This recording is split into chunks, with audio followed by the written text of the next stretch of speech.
Welcome to Seidokan Saturday. My intent for a long time has been to start sort of a weekly blog or a vlog video on principles of Okinawan karate, and then maybe some instruction that my students can use at home practice, basic techniques, or even some of the more advanced requirements, rank requirements. I don't know where this will go. This is my first try. I'm trying to overcome my paralysis by analysis of overthinking where I wanted to go with this. So, the first thing I wanted to introduce is the concept of economy of motion. Economy of motion, or no wasted motion. There's a principle in Okinawan karate that there is no wasted motion in karate, which means if you move somewhere, it has a purpose. It has an effect, a result that is the desired result. So I don't need to take a big swing to make a punch work if I can do it quicker from a shorter distance. If I can come from where I am and make that punch effective without having to wind up, for instance. So we take a lot of the wind up that you see in a lot of systems or in a lot of people's techniques is unnecessary. As a perfect example, the knife hand block. So in some systems, the knife hand block, they'll prepare way back here and then come out with their movement. Or they'll make a real strong forward movement before here, turning one movement into two. I don't need two movements. Now I do need the preparation. There is a purpose for this hand. There is a purpose for this hand. If your preparation is here, great. The coming back can actually parry or block a punch.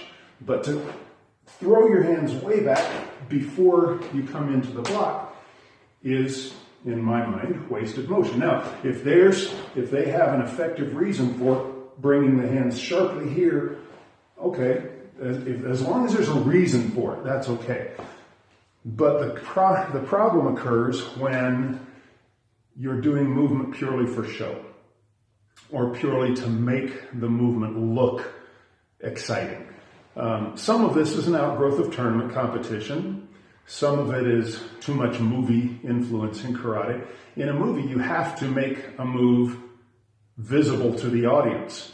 Whereas in boxing, a lot of times a guy will get knocked out and people are sitting there going, how'd that happen? What happened? And it's not until you get the instant replay that you can see what happened because it was so subtle and so small. In the military, there used to be a saying, it's the bullet, you don't hear the bullet that kills you. Same in karate. We want to be more minimalist. Now, that encompasses a whole plethora of things, but as we progress through the things that I'll present in each weekly series, hopefully we can emphasize that no wasted motion. Maximum efficiency with minimum effort. Now, that also brings into play the sort of a teeter-totter of I can get a whole lot of power if I do a whole lot of wind-up, but what do I lose in the compromise? If I'm taking a long time to wind up, that gives my opponent a long time as well. So we want to always run that compromise between risk and reward as we analyze economy of motion also, okay? So yes, if I bring my hands way back, it gives me a lot of momentum coming into the block. If I bring my punch way back, it gives me a lot of momentum coming into the punch. But is that maximum efficiency? And so that's what we want to look at anytime we're looking at our karate techniques. As you evaluate your own movements, is the ura, the reverse, the backward movement, the preparatory movement, is the preparatory movement as necessary as you think it is to get the effect that you want to get? I'd refer you to Bruce Lee's 1-inch punch. He didn't need a whole lot of wind-up. The idea is punch from where you are, come from the hip. Okay, maximum efficiency, minimum effort. If your movements are becoming huge and overblown, think about the reason for that.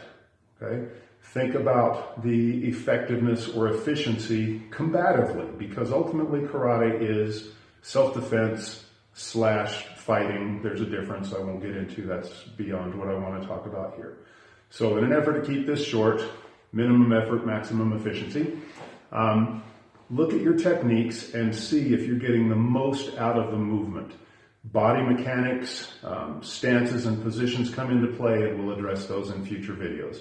So keep practicing, work hard, whatever style it is that you do your thing, but analyze it from the perspective of, am I getting the most out of my movement, and is every part of my movement necessary? Okay? That's kind of what I call the Indian and the buffalo principle. When the American Indians killed a buffalo, they used every part of the buffalo. Nothing was wasted from horn to hoof and everything in between. The hide was used, the guts were used, the meat was eaten, the bones were used, everything was utilized. So in your movement, if you cannot see a real combative, necessary purpose for the movement, I would suggest maybe there's some extraneous things that you can minimize in order to get maximum efficiency. Good luck, continue practicing.